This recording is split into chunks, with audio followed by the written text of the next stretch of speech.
Nous avons partagé l'héritage, a dit maman froidement. Ta sœur récupère les appartements. J'ai fait glisser les papiers vers eux, vous ne pouvez pas diviser ma propriété. Ils ont lu le nom du propriétaire sur le titre de propriété de 2018 et ont hurlé. Le pot d'échappement de ma Renault Clio de 2012 ne tenait littéralement que grâce à un cintre et une prière. Chaque fois que je heurtais un nid de poule sur la route menant chez mes parents, la voiture émettait un bruit de tracteur à l'agonie. C'était le genre de vacarme qui faisait s'arrêter les passants sur le trottoir, se demandant si l'engin n'allait pas exploser. Je me suis garé dans la longue allée pavée de ma maison d'enfance, en banlieue de Lyon, en me mettant bien à l'écart de l'entrée principale. Je n'avais pas le choix. Si je me garais trop près, mon père, Gérard, aurait fait une rupture d'anévrisme. Il aimait que l'allée ait une certaine allure, et cette allure impliquait une ingénierie allemande élégante, pas des citadines françaises rouillées au vernis écaillé. Et bien sûr, juste là, à la place d'honneur, baigné dans la douce lueur des lumières du Porsche, trônait un Range Rover blanc flambant neuf. Il avait encore les plaques provisoires du concessionnaire. J'ai soupiré, coupé le moteur et vérifié mon reflet dans le rétroviseur. J'avais l'air fatigué. Pas une fatigue mignonne, mais l'épuisement profond de quelqu'un qui venait de passer les 8 dernières heures à enseigner à 30 élèves de seconde comment identifier le symbolisme dans le rouge et le noir. Suivi de 2 heures de correction de copie dans un café parce que ma connexion internet à la maison faisait des siennes. J'ai ajusté mes lunettes, lissé mon gilet acheté en friperie et attrapé le tupperware de salade de pommes de terre maison que j'avais apporté. J'ai monté les marchés, avant même que je puisse sonner, la porte s'est ouverte. C'était ma mère, Béatrice. Elle portait un chemisier en soie qui coûtait probablement plus cher que mon assurance auto mensuelle. Elle n'a pas souri. Elle n'a pas dit bonjour. Elle a juste regardé la salade, puis mes chaussures, puis mon visage. Tu es en retard, Manon, dit-elle en s'écartant pour me laisser entrer. Et s'il te plaît, dis-moi que tu n'as pas garé cette horreur devant la vue des voisins. Je me suis garé près de la rue, maman. Content de te voir aussi, dis-je d'une voix monotone. Eh bien, dépêche-toi. Les traiteurs sont débordés et Chloé a besoin d'aide avec la pyramide de champagne. Va mettre un tablier. Tu connais la règle, la famille est de la famille. Je suis entré dans le salon et le bruit m'a frappé instantanément. Des rires, le tintement des verres, la playlist de jazz suave que mon père avait préparée pour ce genre d'événement. La maison était remplie de tantes, donc les d'amis de la famille. Et au centre de tout cela, tenant court comme une reine, se trouvait ma sœur, Chloé. Chloé avait 32 ans, 3 ans de plus que moi, et elle rayonnait, littéralement. Sa peau avait cet éclat coûteux qui vient de soins du visage mensuel et de 0 travail manuel. Elle portait une robe dorée scintillante qui moulait ses formes aux bons endroits, riant bruyamment à quelque chose que mon oncle Stéphane disait. « Oh, arrête !» cria Chloé en rejetant ses cheveux en arrière. « Ce n'est pas juste un blog, oncle Stéphane. C'est une marque de lifestyle. Nous lançons la branche consulting le mois prochain. Lux Life va être énorme. » Je me suis faufilé devant un groupe de cousins pour essayer d'atteindre la cuisine. Mon père, Gérard, m'a intercepté près du couloir. Il tenait un whisky, le visage rouge de fierté. La voilà, dit-il, mais il ne me regardait pas. Il regardait au-delà de moi, vers Chloé. Tu vois ta sœur, Manon ? C'est à ça que ressemble l'ambition. Elle vient de décrocher un partenariat avec une boutique à Deauville. C'est super, papa, dis-je en changeant la salade de hanche. Il m'a enfin regardé, ses yeux tombant sur mes bottes éraflées. Il a froncé les sourcils. Tu sais, si tu faisais un peu plus d'efforts, peut-être que tu ne serais pas coincé dans cette salle de classe à gagner. C'est quoi ? Tu gagnes 40 000 par an. 50 000, ai-je corrigé. Et j'ai de bons avantages sociaux. Les avantages sociaux n'achètent pas de Range Rover, ricana-t-il en me tapant sur l'épaule assez fort pour me faire trébucher. Va aider ta mère. Elle stresse pour les amuse-bouches. J'ai poussé la porte battante de la cuisine. C'était le chaos, mais un chaos contrôlé. J'ai posé ma salade sur un comptoir encombré de bouteilles de vin vides et de plateaux de verrine sophistiqués. Ma mère m'a fourré un plateau d'argent rempli de champignons farcis dans les mains avant même que je puisse enlever mon manteau. La table 4 en a besoin. Ensuite, reviens et commence à laver les verres à vin. La société de location n'en a pas envoyé assez, aboya Béatrice. J'ai fait ce qu'on m'a dit. J'ai circulé dans la pièce en proposant des champignons à des gens qui me regardaient à peine dans les yeux. J'étais la domestique. J'étais la fille invisible, celle qui suivait les règles, avait obtenu le diplôme sur B et vivait une petite vie tranquille. Pour eux, j'étais un exemple de médiocrité à ne pas suivre. Mais alors que je circulais dans la pièce, je ne regardais pas seulement les assiettes vides. Je regardais la maison. J'ai remarqué la tache d'humidité au plafond dans le coin, qui s'était agrandie de 5 cm depuis Noël.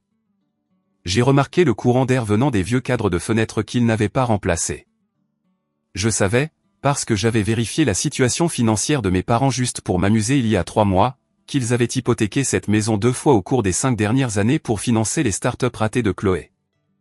D'abord, c'était la boulangerie de friandises bio pour chiens. Puis les tapis de yoga personnalisés. Maintenant, Luxe Life. Ils saignaient de l'argent pour garder les apparences, se noyant dans les dettes pour peindre une image de succès. Je me suis dirigé vers le fond de la pièce, près des baies vitrées. Assise là, dans un fauteuil à haut dossier qui ressemblait à un trône, se trouvait ma grand-mère, Mamie Lucienne. Elle avait 85 ans, était minuscule et vêtue de dentelle noire. Elle tenait une canne d'une main et un verre de vin rouge foncé de l'autre. Alors que tout le monde tourbillonnait autour de Chloé, Mamie était assise seule, ses yeux noirs et perçants scannant la pièce comme un faucon surveillant des mulots. Je me suis approché et je me suis agenouillé près de son fauteuil. « Salut, Mamie. » Son visage s'est adouci instantanément. Elle a tendu une main, sa peau comme du papier parchemin, et a pris ma joue en coupe. « Trésor, mon trésor. Tu as l'air fatigué. » Juste une longue semaine, ai-je chuchoté.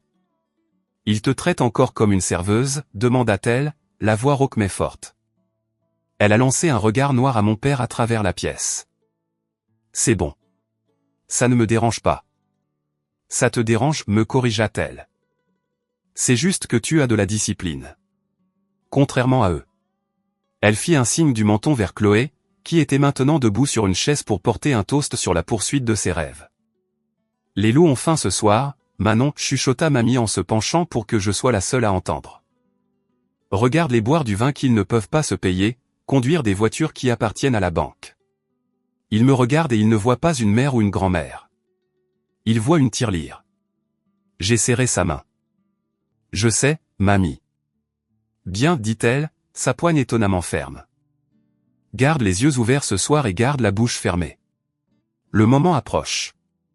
J'ai hoché la tête, me levant alors que ma mère me faisait des signes frénétiques depuis l'encadrement de la porte de la cuisine. J'ai touché la poche de mon gilet. À l'intérieur se trouvait un lourd trousseau de clés. Pas les clés de ma Clio déglinguée, mais un passe-partout qui ouvrait 12 immeubles collectifs à travers la ville. Des propriétés valant plus de 5 millions d'euros. Ils pensaient que j'étais la paysanne servant la princesse. Ils n'avaient aucune idée que je possédais déjà le royaume.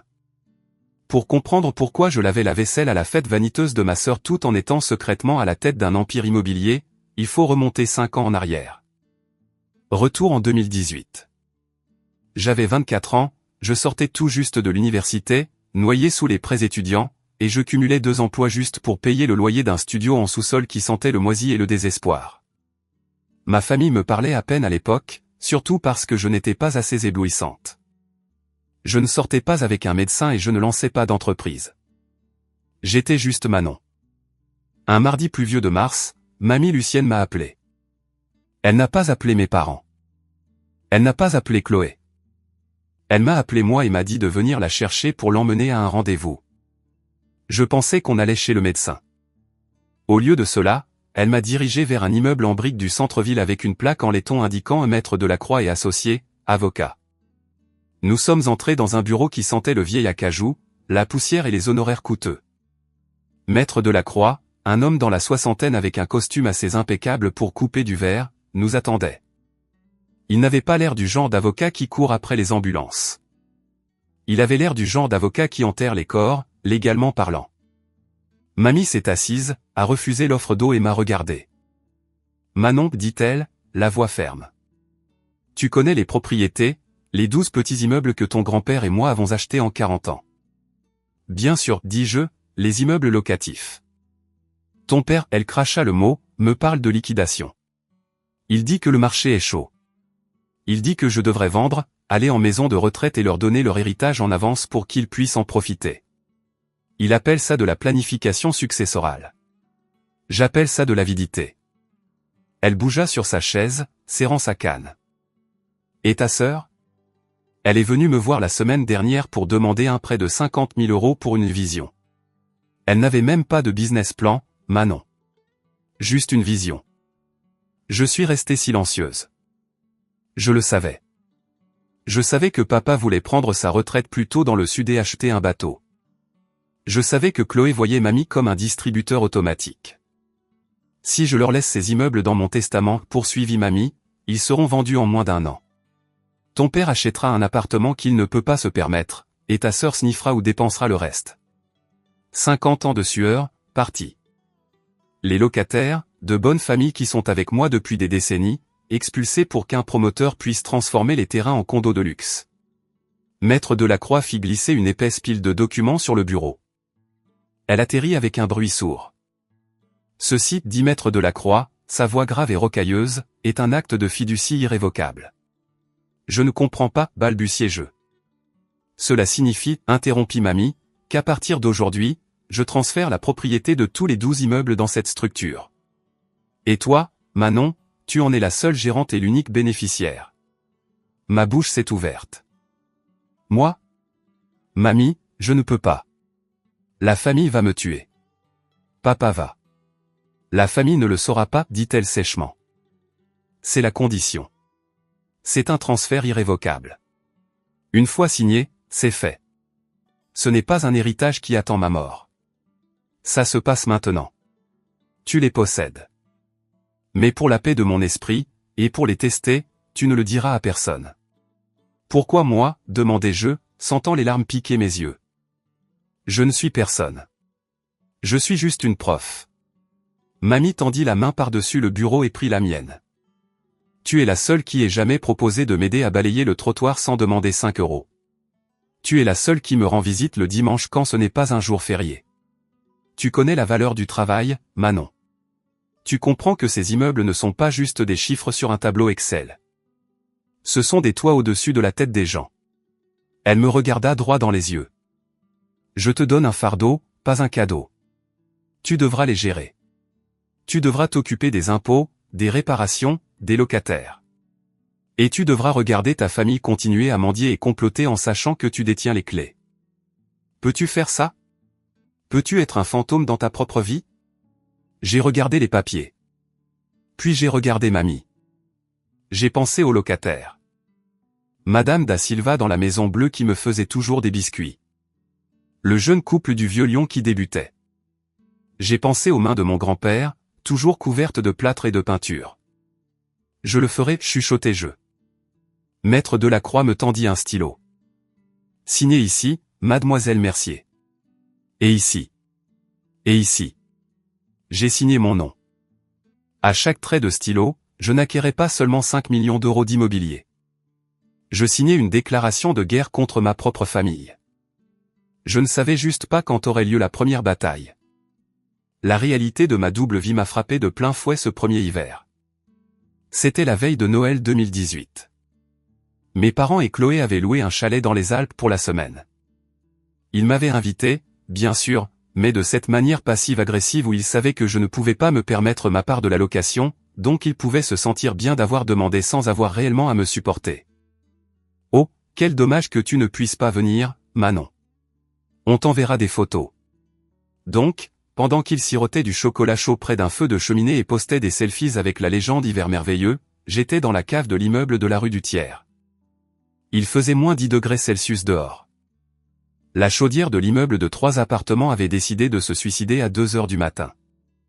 J'ai reçu l'appel du locataire du 2e étage, un gars sympa nommé Marc, me disant que son radiateur faisait des bruits de baleines mourantes et qu'il y avait de l'eau sur le sol. Je n'ai pas appelé une société de gestion immobilière. Je ne pouvais pas. Je voulais apprendre chaque centimètre de ces bâtiments, et je voulais économiser de l'argent pour constituer les réserves de la société. Alors, j'ai appelé le plombier d'urgence, un type nommé Denis, que mamie utilisait depuis 20 ans, et je l'ai retrouvé là-bas. La cave était glaciale. L'air sentait la rouille et le vieux fioul. De l'eau giclait d'une vanne fissurée, s'accumulant autour de mes bottes. Elle est finie, gamine, dit Denis en essuyant de la graisse sur sa salopette. Le vase d'expansion est mort et la vanne d'alimentation est corrodée. Je peux faire une réparation de fortune pour ce soir, mais il vous faut un tout nouveau système. Combien, demandai-je en braquant ma lampe de poche sur le métal rouillé. Pour ce soir, 600 €. Pour le nouveau système, vous en aurez pour 4000 € facile. 4000 €. À ce moment-là, mon compte bancaire personnel avait peut-être 1200 € dessus. Mais le compte de la société avait les loyers accumulés de 12 immeubles. Faites-le, dis-je, mon souffle faisant de la buée dans l'air froid. Réparez ça maintenant. Je vous ferai un chèque du compte de la société. Pouvez-vous installer le nouveau mardi? C'est vous la patronne, dit Denis en se mettant au travail. Je suis resté là pendant 3 heures à tenir la lampe de poche pendant que Denis donnait des coups de clé et jurait. Mes orteils étaient engourdis. Mes vêtements sentaient le moisi. J'étais épuisé, seule et couverte de crasse. Et pourtant, je ressentais quelque chose d'étrange. Je me sentais fier. J'ai regardé les poutres apparentes du plafond au-dessus de moi. Cette maison avait été construite en 1920. Elle avait survécu aux tempêtes, aux blizzards et aux dépressions économiques. Elle était solide. C'était réel. Contrairement à la vision de Chloé ou à l'anxiété de statut de mon père, cette chaudière était un vrai problème avec une vraie solution. Je ne réparais pas juste un chauffage. Je protégeais les familles qui dormaient à l'étage. Je préservais l'actif pour lequel mon grand-père avait posé des briques. Quand je suis enfin rentré dans mon minuscule appartement à 5 heures du matin, j'ai vérifié mon téléphone. J'avais un SMS de maman. Photo d'un rôti de bœuf géant. Texte, le dîner est servi. Tellement triste que tu rates ça. Peut-être l'année prochaine si tu économises. J'ai regardé mes mains tachées de graisse. J'ai regardé la photo du rôti. J'ai économisé 4000 € aujourd'hui, maman, ai-je chuchoté à la pièce vide. Je ne les ai juste pas dépensés en viande. J'ai pris une douche, frotté la rouille de ma peau et je suis allé dormir. Je n'ai pas rêvé de chalet de ski. J'ai rêvé de tuyauterie en cuivre et de taux d'intérêt. La prof était en train de mourir. La propriétaire était en train de naître. Pendant les 4 années suivantes, de 2019 à fin 2022, je suis devenu une experte en camouflage. La plupart des gens essaient de cacher leur pauvreté pour paraître riches. J'ai fait exactement l'inverse. J'ai caché ma richesse pour paraître en difficulté. C'était un exercice d'équilibre psychologique étrange. Chaque matin, je me réveillais dans mon petit appartement, je conduisais ma Clio cliquetante au lycée et j'enseignais la littérature à des adolescents. Je corrigeais des copies. Je mangeais des sandwichs emballés dans de l'aluminium pour le déjeuner. Et je portais des gilets que j'achetais chez Emmaüs. Pour mes collègues, j'étais Mademoiselle Mercier, la prof calme et dévouée qui avait probablement beaucoup de dettes étudiantes. Pour ma famille, j'étais la pauvre Manon, la fille sans ambition qui manquait d'étincelles pour faire quelque chose de sa vie. Mais la nuit et les week-ends, j'étais une personne totalement différente. J'étais la PDG d'un empire de gestion immobilière qui générait plus de 22 000 € par mois en loyer brut. Après impôts, assurance et le programme d'entretien agressif que je m'étais fixé, je gagnais environ 15 000 € net chaque mois. Je n'en dépensais pas un centime pour moi-même. Pas un centime. Alors que Chloé louait en leasing une Audi qu'elle ne pouvait pas se permettre, et que mes parents finançaient un voyage sur la côte amalfitaine, j'étais assise dans ma cuisine avec une calculatrice. Décidant s'il fallait remplacer les fenêtres du triplex de la rue des Ormes ou mettre aux normes le tableau électrique de l'immeuble du quartier nord. J'ai choisi les fenêtres. Elles coûtaient 12 000 €. J'ai fait le chèque sans sourciller. La partie la plus difficile n'était pas le travail. C'était la logistique du mensonge. La famille supposait que mamie Lucienne gérait toujours les choses ou que son ami avocat, maître de la Croix, s'occupait des détails. Ils étaient trop paresseux pour poser des questions. Pour eux, les immeubles locatifs n'étaient que ces choses abstraites qui existaient en arrière-plan, comme des arbres à argent magiques qu'ils finiraient par récolter. Ils ne voulaient pas entendre parler des toits qui fuient ou des inspections de la ville. Je suis devenu la coursière désignée pour mamie. Chaque dimanche, j'allais chez mamie pour le dîner. Pendant que la sauce mijotait, je passais le courrier en revue. Je triais les avis d'imposition, les factures d'eau, les avis d'assurance. Je les mettais dans mon sac, je les emmenais chez moi et je les payais depuis le compte de la société. Si mon père demandait un jour, comment se porte le business, je haussais simplement les épaules et disais, tu sais, mamie. Elle a maître Delacroix qui gère tout. Je récupère juste ses ordonnances. Il hochait la tête, soulagé. Bien. Je ne veux pas que tu sois distraite de ton enseignement. Tu as besoin de cette titularisation. L'ironie était étouffante. J'avais plus de liquidité dans le fonds de réserve de la société que mon père n'en avait dans tout son plan d'épargne retraite, mais il me faisait la leçon sur la sécurité de l'emploi. Il y a eu des moments critiques, bien sûr. À l'été 2021, le marché est devenu fou. Les prix de l'immobilier à Lyon ont explosé. Mon oncle Stéphane, qui se prenait pour un investisseur avisé parce qu'il regardait beaucoup les infos en continu, a commencé à faire du bruit lors d'un barbecue du 14 juillet. Gérard, dit-il à mon père en agitant un morceau de pain à hot dog. Tu es assis sur une mine d'or. Ce petit immeuble dans le Vieux-Lyon. Je parie que tu pourrais en tirer 800 000 € tout de suite. En l'état, cash. Les yeux de mon père se sont illuminés. Tu crois? J'en suis sûr, dit Stéphane. Pourquoi attendre? Convainc maman d'en vendre un. Justin. Tâte le terrain. J'étais debout à 1,50 m de là, en train de faire mariner des ailes de poulet. Mon cœur martelait contre mes côtes. Je savais exactement pourquoi ils ne pouvaient pas le vendre. Parce que mamie ne le possédait plus. C'était moi. S'ils essayaient de vendre, ils feraient une recherche de titre de propriété. Et s'ils faisaient une recherche de titre, ils verraient la Société Civile Immobilière Mercier. Gérante, Manon Mercier. Je devais intervenir. Je me suis approché en m'essuyant les mains sur un torchon. Je ne sais pas, oncle Stéphane, dis-je, gardant une voix décontractée. Je suis passé devant hier.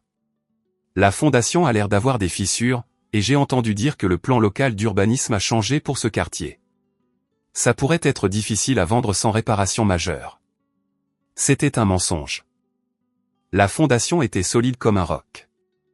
Je venais de refaire les joints de la maçonnerie moi-même il y a 2 mois, mais je connaissais mon public. Papa a froncé les sourcils. Des réparations. Je ne paie pas pour des réparations. Exactement, dis-je. Il vaut peut-être mieux laisser le marché se stabiliser. Tu ne veux pas te faire avoir. Papa a hoché la tête. Son avidité a été freinée par la perspective d'un vrai travail. Manon a raison. Mieux vaut attendre que maman s'en aille. Ensuite, on pourra vider l'endroit et le vendre propre. Je suis retourné au barbecue, les mains tremblantes.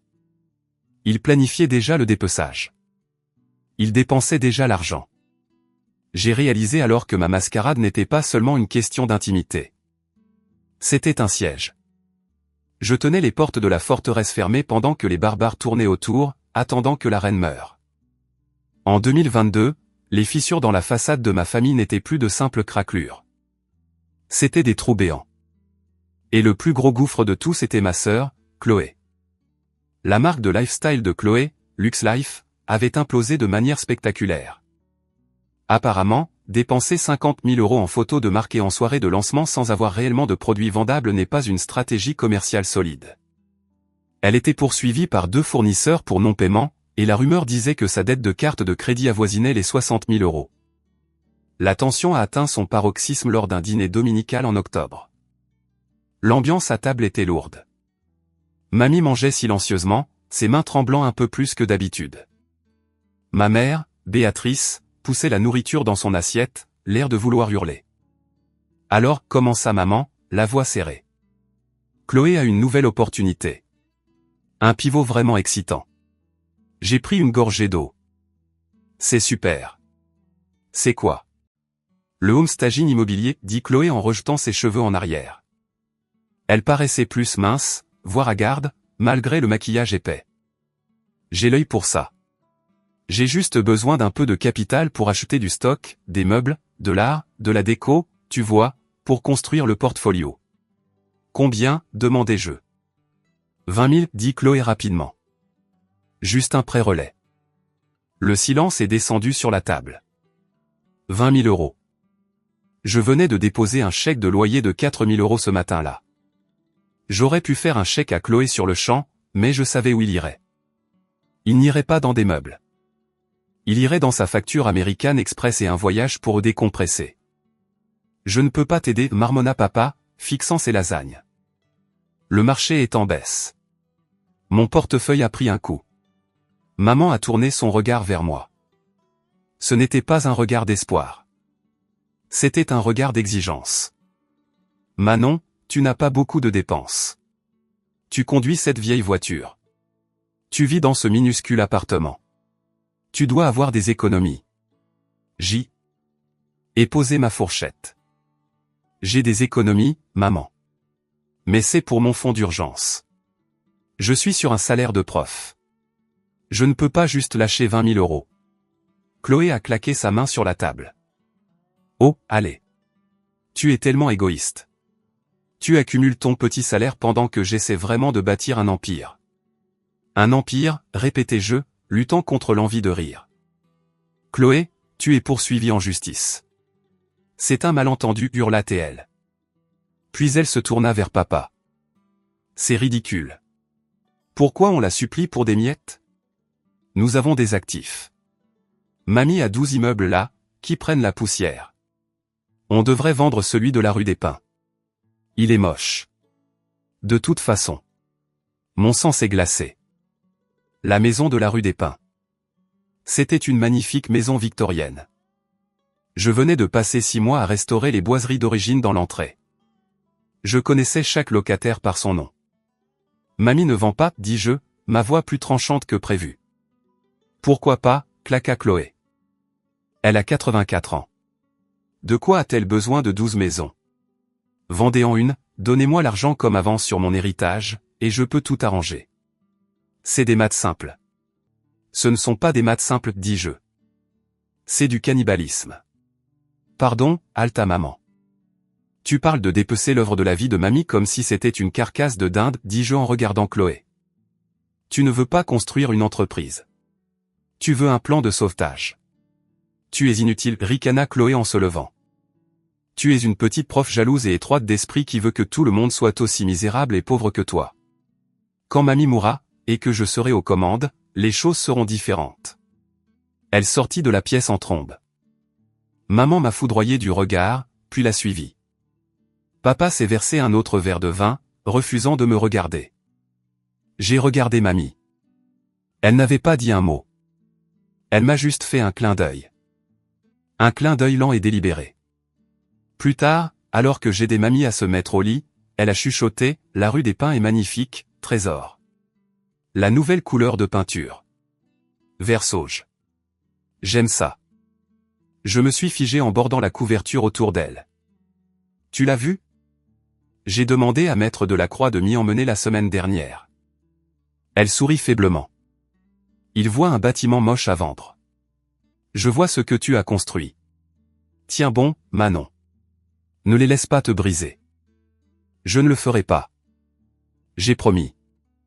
Mais alors que je rentrais chez moi ce soir-là, agrippant le volant de ma Honda tremblante, j'ai réalisé que l'horloge tournait.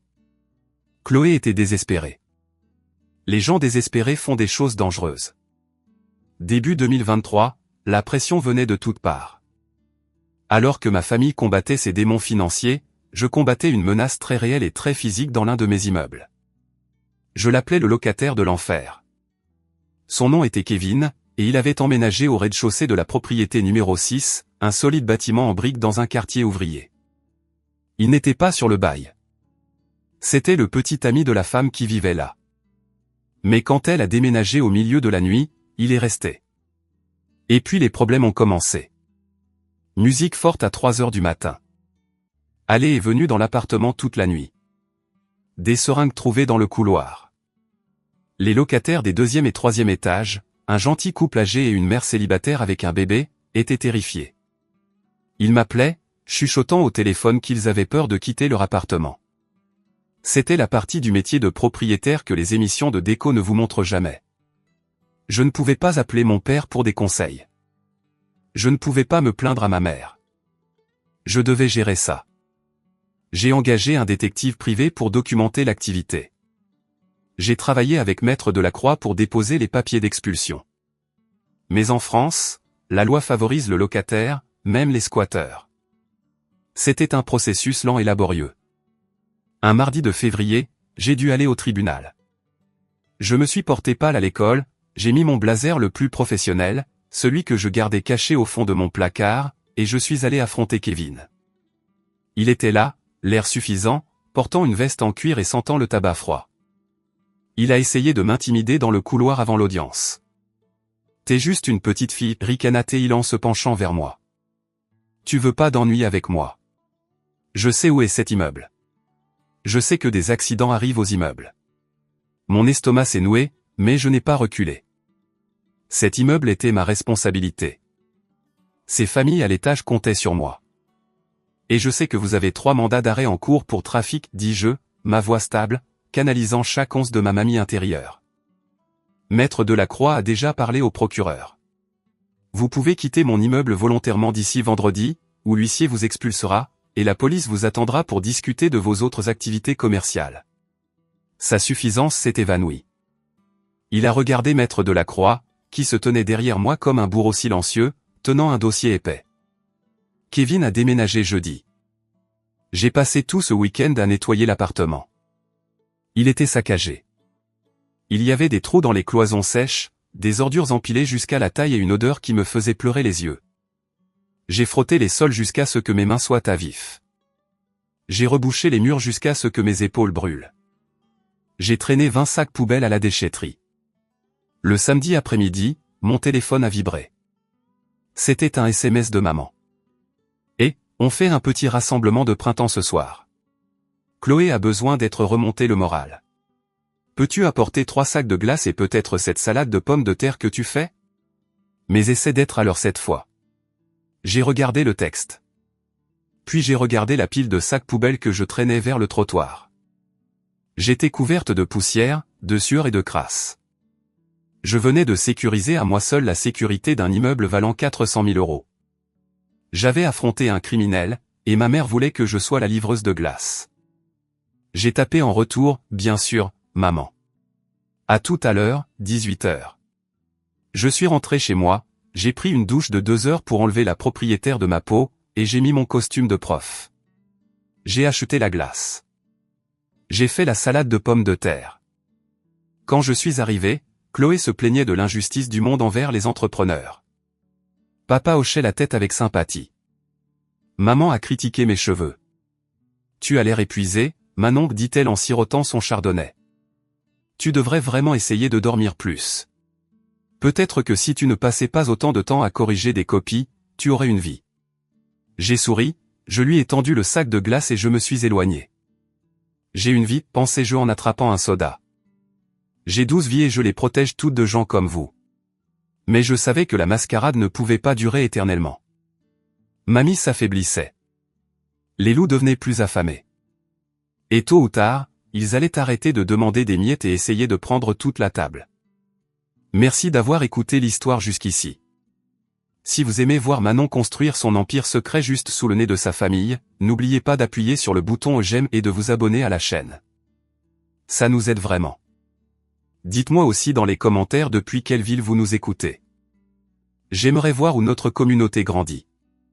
Maintenant, retournons au drame. Le printemps 2023 a apporté un dégel au sol gelé de la région lyonnaise, mais il a apporté un froid dans mon cœur que je ne pouvais pas secouer. Mamie Lucienne a commencé à décliner. Ça a commencé par de petites choses. Elle oubliait le nom de son locataire préféré. Elle laissait la cuisinière allumée. Puis fin avril, l'appel est arrivé. J'étais au milieu d'un cours sur Hamlet quand mon téléphone a vibré avec un appel de sa voisine. Mamie s'était effondrée dans son jardin. Je suis arrivé à l'hôpital avant l'ambulance. Quand j'ai sprinté dans la salle d'attente des urgences, la poitrine haletante, je m'attendais à y voir ma famille. Ils habitaient 10 minutes plus près que moi. Mais la salle était vide. Je suis resté assis seul pendant 2 heures avant que mon père, Gérard, n'entre enfin tranquillement. Il ne courait pas. Il regardait sa montre. Maman traînait derrière lui, se plaignant du coût du parking de l'hôpital. « Est-elle stable ?» demanda papa, ne me regardant pas, mais regardant l'infirmière de triage. « Elle est en soins intensifs » dis-je en me levant. C'était un accident vasculaire cérébral mineur. Elle est consciente mais faible. Super, soupira maman, se laissant tomber sur une chaise en plastique. Sais-tu si sa mutuelle couvre les soins intensifs ou si ça sort de l'héritage? Je l'ai fixé. L'héritage? Maman, elle est toujours en vie. Elle est juste derrière ses portes. Je suis juste pragmatique, Manon, claqua maman. Les maisons de retraite coûtent cher. Si elle a besoin de soins de longue durée, cet argent part vite. Nous devons protéger les actifs. LS ne sont pas allés la voir immédiatement. Ils se sont assis dans le couloir et se sont disputés à propos de la procuration. Je suis parti, mes mains serrées en poing si fort que mes ongles s'enfonçaient dans mes paumes. Je suis entré aux soins intensifs. Mamie avait l'air si petite dans le lit, branchée à des moniteurs qui bipaient. Son visage était pâle, mais ses yeux étaient ouverts. Quand elle m'a vu, elle a essayé de sourire. Un côté de sa bouche ne se levait pas tout à fait. Les loups, chuchota-t-elle, sa voix à peine audible par-dessus le bourdonnement des machines. Sont-ils là? Ils sont dehors. Mamie, dis-je en prenant sa main. Elle semblait fragile, comme une feuille séchée. Ils s'inquiètent pour le parc-mètre. Elle ferma les yeux. Une larme coula. Ne les laisse pas vendre. Pas encore. Je ne le ferai pas, promis-je. Je suis le mur, tu te souviens? Rien ne passe à travers moi. Pendant les 2 semaines suivantes, j'ai vécu une double vie encore plus épuisante qu'avant. Le jour, j'enseignais. L'après-midi, je gérais les propriétés, traitant une fuite de toit dans la maison du boulevard et une vacance dans le triplex du quartier nord. La nuit, je dormais sur la chaise à côté du lit d'hôpital de mamie. Mes parents et Chloé visitaient sporadiquement. Ils traitaient ça comme une séance photo. Chloé entrait, tenait la main de mamie exactement assez longtemps pour prendre un selfie pour sa story Instagram avec la légende prière pour mon ange famille d'abord, et puis elle partait pour aller bruncher. Il ne demandait jamais au médecin comment se passait son rétablissement. Il ne demandait que le calendrier. Combien de temps avant qu'on sache, n'arrêtez pas de demander papa. Combien de temps avant qu'on doive prendre des décisions? Il voulait dire des décisions de fin de vie. Ils regardaient pratiquement leur montre, attendant qu'elle meure pour que la lecture du testament puisse commencer. Mais le point de rupture n'a pas été leur insensibilité. C'était le vol. Pendant que mamie était à l'hôpital, j'ai dû aller chez elle pour rassembler ses documents personnels pour la planification de sa sortie. Nous la transférions en soins palliatifs à domicile, chez moi, parce que mes parents refusaient de la prendre. Nous n'avons pas la place, ont-ils menti, malgré leur maison de 4 chambres. J'étais assise à la table de cuisine de mamie, triant son courrier personnel, les choses qui n'étaient pas liées aux propriétés. Son relevé de compte courant personnel était sur le dessus de la pile. Je l'ai ouvert, m'attendant à voir les factures d'épicerie habituelles, les paiements de charges, le don mensuel à l'église. Au lieu de cela, j'ai vu un retrait. 2 000 € en espèces datées du 14 février. Puis un autre de 3 000 €, le 2 mars. Puis un chèque libellé à l'ordre de cash de 4 500 € le 15 mars. Mon estomac s'est effondré. Mamie n'avait pas quitté la maison en mars sauf pour l'église. Elle n'était certainement pas allée à la banque pour retirer des milliers d'euros. J'ai ouvert la banque en ligne sur son iPad. J'avais ses mots de passe parce que je l'avais aidé à configurer le tout. J'ai cliqué sur l'image du chèque encaissé. La signature était le nom de mamie, mais ce n'était pas la main de mamie. Le mail de Lucienne était trop bouclé. L'inclinaison était fausse. Ça semblait tremblant, forcé. J'ai reconnu cette boucle.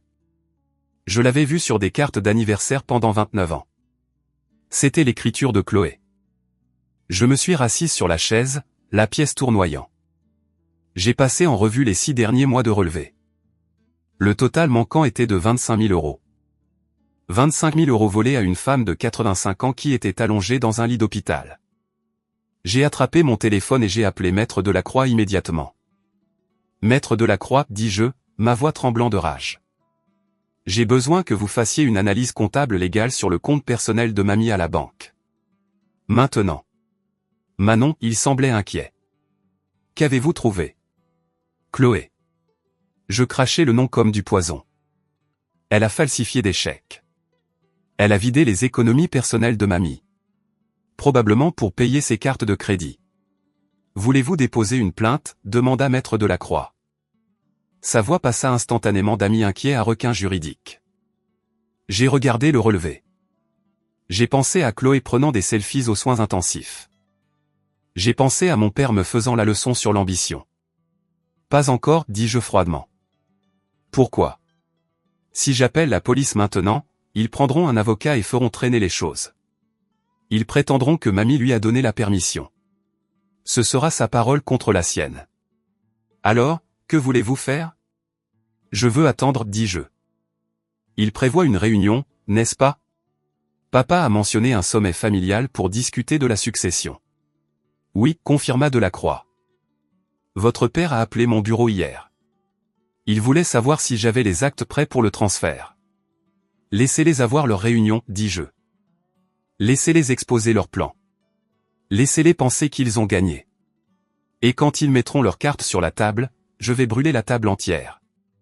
Bien compris, dit Delacroix. Je vais préparer le dossier. J'ai raccroché. J'ai regardé le chèque falsifié sur l'écran une dernière fois. Puis j'ai fait une capture d'écran et je l'ai enregistré dans un dossier nommé épreuve. La prof en moi avait disparu. La petite fille était en deuil. Mais la propriétaire était prête à expulser. Août 2023. L'air était épais et humide, le genre de chaleur qui colle à la peau. Mamie se reposait dans la chambre d'amis de mon appartement. J'avais engagé une infirmière privée pour aider pendant la journée pendant que j'enseignais à l'école d'été, payant tout cela avec l'argent de la société. Mes parents supposaient que la Sécu couvrait tout. Je ne les ai pas corrigés. Un mardi après-midi, mon téléphone a sonné avec une notification du groupe de discussion Famille Mercier, un chat où j'avais été mise en sourdine depuis des années. Maman, dimanche 20 août, 13h. Notre maison. Présence obligatoire. Papa, sujet, transition successorale et liquidation des actifs. Nous devons prendre des décisions avant que maman n'empire. Pas d'excuses. Chloé, j'ai des idées géniales. J'ai fait des études de marché. Billets et construction de maisons. J'ai fixé l'écran. Liquidation des actifs. Il ne s'en cachait même plus. Il prévoyait de vendre les propriétés alors que mamie respirait encore dans ma chambre d'amis. Je suis entré dans la chambre de mamie. Elle était réveillée, regardant par la fenêtre la mangeoire à oiseaux que j'avais installée. Ils ont convoqué la réunion, lui dis-je doucement. Mamie tourna la tête lentement. Elle ne pouvait plus beaucoup parler. L'aphasie de l'AVC s'était aggravée, mais son esprit était toujours là. Elle me regarda, ses yeux féroces. Elle leva la main et fit un mouvement pour chasser quelque chose, puis me pointa du doigt. Vas-y. Tu veux que je mette fin à tout ça, demandai-je. Elle hocha la tête. Puis elle attrapa le bloc-notes que nous utilisions pour communiquer. D'une main tremblante, elle écrivit un seul mot, justice. J'ai embrassé son front. D'accord, mamie. Je t'apporterai la justice. J'ai passé le reste de la semaine à me préparer. Je n'ai pas corrigé de copie.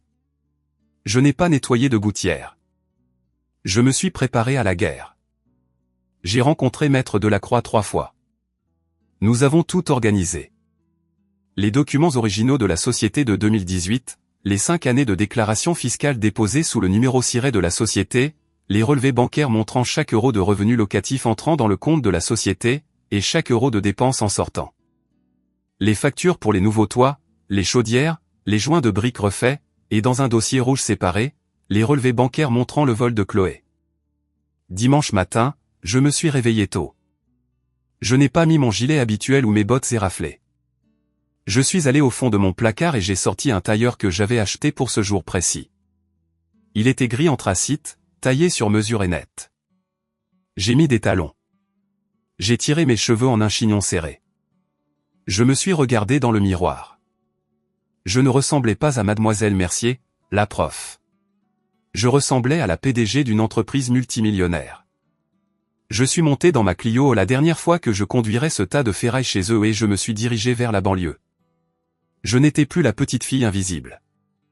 J'étais la propriétaire et je venais encaisser. Je suis arrivé chez mes parents à 13h précise. L'allée était pleine. La Mercedes en leasing de Chloé était là, garée de travers. Le camion de l'oncle Stéphane était là. Je suis entré sans frapper. Le salon avait été réorganisé. La table basse avait été poussée sur le côté. Des rangées de chaises pliantes faisaient face à la télévision, qui était connectée à l'ordinateur portable de Chloé. Ça ressemblait moins à une réunion de famille qu'à une assemblée générale pour une entreprise en faillite. « Tu es là » dit maman, levant les yeux d'un plateau de biscuits. Elle s'arrêta. Elle regarda mon tailleur. « Pourquoi es-tu habillé comme ça ? On dirait que tu vas à un enterrement. » Je sors juste de l'église, mentis-je avec aisance. Je me suis dit que j'allais rester formel. Eh bien, assieds-toi au fond, fit papa d'un geste de la main. Chloé a une présentation. J'ai pris un siège au dernier rang à côté de ma jeune cousine, Maya. Maya avait 19 ans, était intelligente, et la seule autre personne dans la famille qui voyait clair dans leur manège. Elle a levé les yeux au ciel vers moi et a chuchoté, « Tu peux croire ça ? Ils ont un PowerPoint. » Regarde et apprends, Maya, chuchotai-je en retour. Papa s'est levé devant la salle. Il s'est raclé la gorge. Merci à tous d'être venus. Comme vous le savez, maman ne va pas bien. Et la réalité est qu'elle possède un portefeuille d'actifs significatif qui est actuellement sous-utilisé. Aujourd'hui, nous allons discuter du plan pour le domaine Mercier. Il fit un geste vers Chloé. Elle se leva en tenant un pointeur laser. Elle rayonnait, cliquant sur la première diapositive. Projet Liberté, maximiser l'héritage. Ok, les gars, commença Chloé en utilisant sa voix d'influenceuse. J'ai fait les calculs. Grand-mère a 12 propriétés. Basé sur les estimations en ligne, la valeur totale est d'environ 5 millions d'euros. Un murmure d'excitation traversa la salle. L'oncle Stéphane se lécha les lèvres. Cependant, poursuivit Chloé, gérer des locataires, c'est du travail difficile. C'est sale.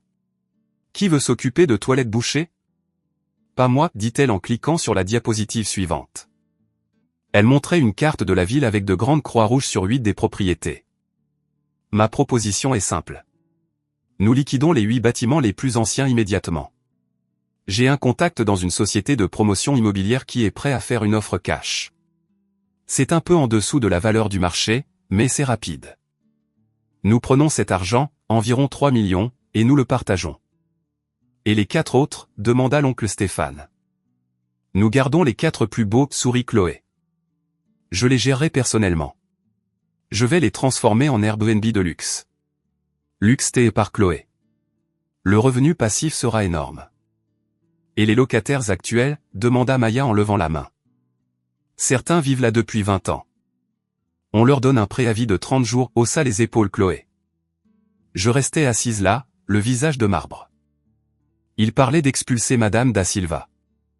Il parlait de vendre la maison pour laquelle j'avais saigné. Maintenant, papa intervint. Pour que cela se produise, nous devons présenter un front uni devant les tribunaux.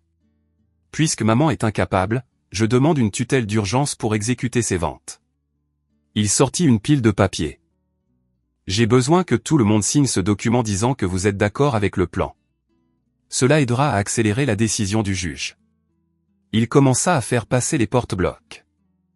Quand ce fut mon tour, il ne m'a même pas tendu de stylo. Tu n'as pas vraiment besoin de signer, Manon, dit-il avec dédain. C'est surtout pour les actionnaires majeurs, mais tu peux signer comme témoin. Actionnaire majeur ?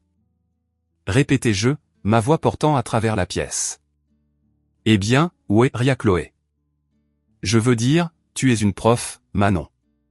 Tu ne connais rien à l'immobilier ou à la finance. On fait ça pour toi. Vraiment ? Tu auras un joli petit chèque. Peut-être que tu pourras enfin acheter une voiture qui ne ressemble pas à une tondeuse à gazon. La salle gloussa. Je me suis levé. Je n'ai pas souri. J'ai marché vers l'avant de la salle, me tenant entre Chloé et l'écran du projecteur. La lumière du projecteur a frappé mon visage, m'aveuglant une seconde, mais je n'ai pas cligné des yeux. En fait, dis-je, j'ai une question sur la diapositive 2. Assieds-toi, Manon, siffla maman. Non, dis-je. Diapositive 2. Tu as évalué la propriété du Vieux Lion à 400 000. C'est intéressant parce que je viens de faire remplacer le toit et mettre l'électricité aux normes. L'expertise est revenue à 650 000 la semaine dernière. Chloé fronça les sourcils. Quoi? Tu ne l'as pas fait expertiser? Pourquoi tu ferais ça? Et la maison de la rue des Pins, continuai-je en m'avançant vers elle. Tu veux en faire un Airbnb? Le conseil municipal a refusé les permis de location à court terme pour ce quartier il y a 3 mois. Je le sais parce que j'ai assisté à l'audience. La salle devint silencieuse. Papa me regarda, confus. Comment sais-tu ça? J'ai plongé la main dans la poche de mon blazer et j'ai sorti mon téléphone. J'ai envoyé un seul SMS. Maintenant je le sais, dis-je en regardant mon père. Parce que c'est moi qui paie les taxes foncières. C'est moi qui engage les entrepreneurs. C'est moi qui expulse les dealers de drogue. Toi. Chloé ricana. S'il te plaît. Tu corriges des copies. Est-ce que quelqu'un ici, demandai-je en scannant la salle, a pris la peine de vérifier le registre des hypothèques ou le cadastre? Est-ce que quelqu'un a vérifié le titre de propriété des immeubles?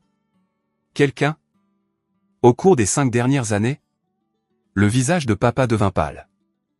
De quoi parles-tu? La porte d'entrée s'ouvrit. Des pas lourds résonnèrent dans le couloir. Maître Delacroix entra dans le salon. Il portait une grande mallette en cuir. Il ne regarda personne. Il marcha droit vers la table basse, déplaça le plateau de biscuits de maman, et posa la mallette avec un bruit lourd. « Qui est-ce » demanda l'oncle Stéphane. « Je m'appelle Robert Delacroix » annonça-t-il, sa voix retentissante. « Je suis l'avocat de la Société Civile Immobilière Mercier. » Il ouvrit la mallette. « La SCI Mercier » bafouilla papa. « Maman n'a jamais créé de société. »« Elle l'a fait » dit calmement maître Delacroix. Le 12 mars 2018.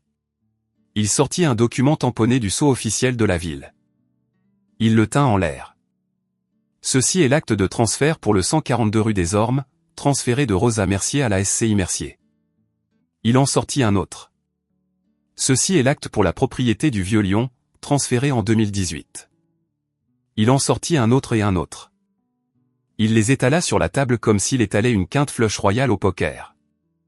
Tous les 12 immeubles dits Delacroix ont été légalement transférés hors du nom personnel de Rosa Mercier. Il y a 5 ans.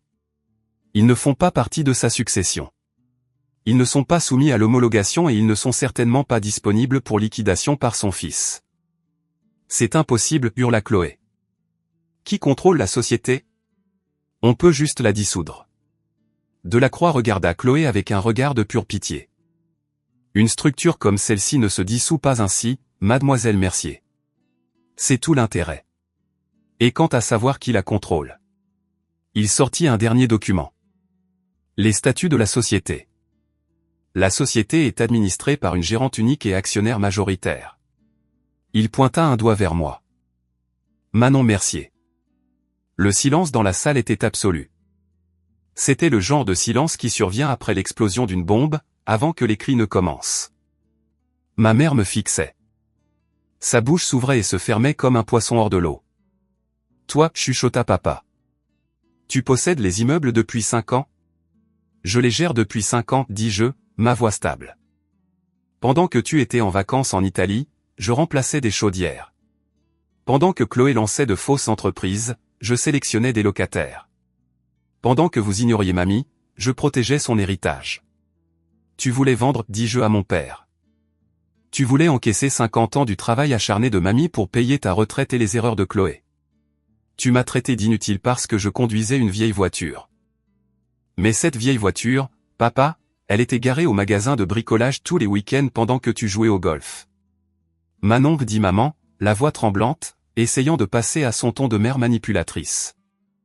Chérie, calmons-nous. Nous sommes une famille. On peut s'arranger. Évidemment, tu ne peux pas gérer tout ça toute seule. On peut faire entrer Chloé comme consultante. J'ai ri. C'était un son froid et dur. Une consultante? Chloé? J'ai regardé Maître Delacroix. Montrez-leur le dossier rouge. Maître Delacroix plongea la main dans sa mallette et sortit le dossier rouge. Il le fit glisser sur la table vers mon père. Qu'est-ce que c'est? Demanda papa, ses mains tremblant alors qu'il l'ouvrait. Ça, dis-je, c'est un relevé du compte courant personnel de mamie pour les 6 derniers mois. Papa regarda les pages. Il vit les lignes surlignées. Retrait espèce. Retrait espèce. Chèque encaissé. Il marmonna. Il leva les yeux, confus. Qui a pris cet argent? Tourne à la dernière page, dis-je. Il la tourna. C'était la capture d'écran du chèque. Celui avec la signature falsifiée. Chloé, chuchota papa. Il regarda son enfant prodige. Chloé, c'est quoi ça? Le visage de Chloé passa de la colère à la terreur en une fraction de seconde. J'en avais besoin pour le business. Mamie a dit que je pouvais l'emprunter. Elle a oublié, elle est malade. Mamie n'a rien dit, l'a coupé je. Parce que mamie ne pouvait pas parler cette semaine-là. Elle était aux soins intensifs. Et cette signature? Ce n'est pas la sienne. C'est de la contrefaçon. Chloé, c'est de l'abus de faiblesse sur personne âgée. C'est un crime. C'était un prêt, pleura Chloé, les larmes coulant sur son visage, ruinant son maquillage. J'allais le rembourser quand on vendrait les immeubles. Tu allais le rembourser avec son propre argent, demandai-je. Ce n'est pas comme ça que fonctionnent les prêts. C'est comme ça que fonctionne le détournement de fonds. Je marchais vers la table et me penchais, regardant mes parents dans les yeux. Voici la situation. Je possède les propriétés, toutes. Il n'y aura pas de vente. Il n'y aura pas d'empire Airbnb. Il n'y aura pas de paiement cash pour ta retraite. Je pointai le dossier rouge. Et concernant les 25 000 € que tu as volés, Chloé. Maître Delacroix a rédigé une reconnaissance de dette. Delacroix plaça une simple feuille de papier sur la table. Tu signes ça, dis-je à Chloé. Tu admets la dette et tu acceptes un plan de remboursement. 500 € par mois jusqu'à ce que chaque centime soit retourné sur le compte de mamie. Si tu manques un paiement ou si tu essaies de contester la société en justice, j'apporte ces preuves au procureur. Tu ne mettrais pas ta sœur en prison, halta maman, serrant ses perles. Manon, c'est ta sœur. Et mamie était sa grand-mère, hurlai-je, perdant enfin mon calme. Ma voix se brisa sous le poids de 5 ans de silence. J'ai pris une grande inspiration, lissant mon blazer. Vous avez 5 minutes pour décider. Signez le papier et laissez-moi tranquille ou j'appelle la police tout de suite. La salle était d'un calme mortel. Même l'oncle Stéphane regardait le sol, prenant ses distances avec la zone d'impact. Chloé regarda papa. Papa détourna le regard. Il était vaincu. Le Range Rover, le bateau, le condo au soleil, tout s'évaporait sous ses yeux. Signe-le, Chloé, chuchota papa. Chloé sanglota, attrapant le stylo. Elle griffonna son nom. Maître Delacroix prit le papier, le vérifia et le mit dans sa mallette. Choix judicieux. J'ai attrapé mon sac à main. La séance est levée, dis-je. Ne venez pas chez moi. Ne visitez pas mamie. Elle ne veut pas vous voir. Si vous avez besoin de nouvelles sur sa santé, Maître Delacroix vous enverra un email. Manon, cria maman alors que je me tournais vers la porte. Tu détruis cette famille. Je me suis arrêté sur le seuil. J'ai regardé en arrière les gens que j'avais passé toute ma vie à essayer de satisfaire. Les gens qui m'avaient fait me sentir petite pour qu'ils puissent se sentir grands. Je n'ai pas détruit cette famille, dis-je. J'ai juste allumé la lumière. C'est vous qui ne supportez pas ce que vous voyez. Je suis sorti. Je suis monté dans ma Clio. J'ai tourné la clé. Et pour la première fois, le bruit du moteur cliquetant sonnait comme une victoire. Les retombées ont été spectaculaires. Chloé n'a pas seulement perdu l'argent. Elle a perdu son statut social.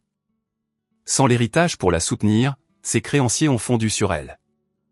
Elle a dû vendre la Mercedes. Elle a réemménagé dans le sous-sol de mes parents, l'endroit même dont elle se moquait quand j'y échappais. Mes parents ont essayé de lancer une campagne de relations publiques contre moi auprès de la famille élargie. Ils ont appelé des tantes et des cousins, leur disant que j'avais manipulé mamie et volé le droit d'aînesse, mais ils ont oublié une chose. Je tenais les clés. L'oncle Stéphane m'a appelé une semaine plus tard, non pas pour crier, mais pour demander s'il pouvait garder son contrat de travaux pour l'entretien des immeubles. Je sais que c'est compliqué avec ton père, dit Stéphane, la voix penaude, mais les affaires sont les affaires, pas vrai, Manon? Les affaires sont les affaires, Stéphane, convainc-je. Mais les tarifs sont les tarifs. Tu me factures le prix juste du marché ou je trouve quelqu'un d'autre. Marché conclu, dit-il. Juste comme ça, la famille est rentrée dans le rang. Ils ont suivi l'argent et l'argent était avec moi. Mamie Lucienne est décédée. 3 semaines après la réunion, elle est morte dans son sommeil dans la chambre d'amis de mon appartement, la fenêtre ouverte pour qu'elle puisse entendre les oiseaux. Je lui tenais la main quand elle a pris son dernier souffle. Je n'ai pas pleuré immédiatement. J'ai juste ressenti un profond sentiment de paix. Elle avait tenu assez longtemps pour voir le transfert de pouvoir. Elle savait que son héritage était en sécurité. L'enterrement était gênant. Mes parents étaient assis d'un côté de l'allée. J'étais assise de l'autre. Ils portaient du noir et pleuraient bruyamment pour le public. Je portais le même tailleur gris anthracite que j'avais porté lors de la confrontation. Je n'ai pas pleuré. Je me tenais droite. Après le service, Maya est venue vers moi. C'était badass, dit-elle doucement. Ce que tu as fait. Ce n'était pas une question d'être badass, Maya, dis-je. C'était une question de faire le boulot. Est-ce que je peux?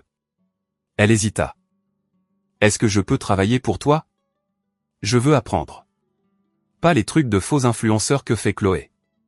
Les vrais trucs. Je les regardais. Je me suis vu moi-même il y a 5 ans. Effrayée mais prête à travailler. Retrouve-moi au bureau lundi, dis-je. Apporte des chaussures de sécurité. On inspecte une fondation. 2 ans ont passé depuis la confrontation. Je ne conduis plus la Renault Clio. Je conduis un utilitaire Renault Master.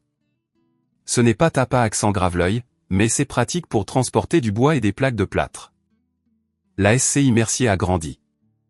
J'ai acheté la propriété numéro 13 le mois dernier, une saisie immobilière en mauvais état que mon père aurait dédaignée. Je suis en train de la rénover. Mes parents et moi ne nous parlons pas.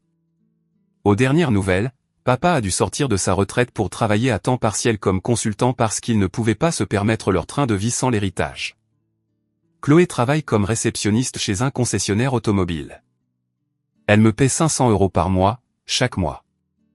Je fais don de ces chèques directement à une association caritative pour la prévention de la maltraitance des personnes âgées. J'étais debout sur le toit de la maison du Vieux Lyon hier, regardant la ville. Le soleil se couchait, jetant une lumière dorée sur les toits.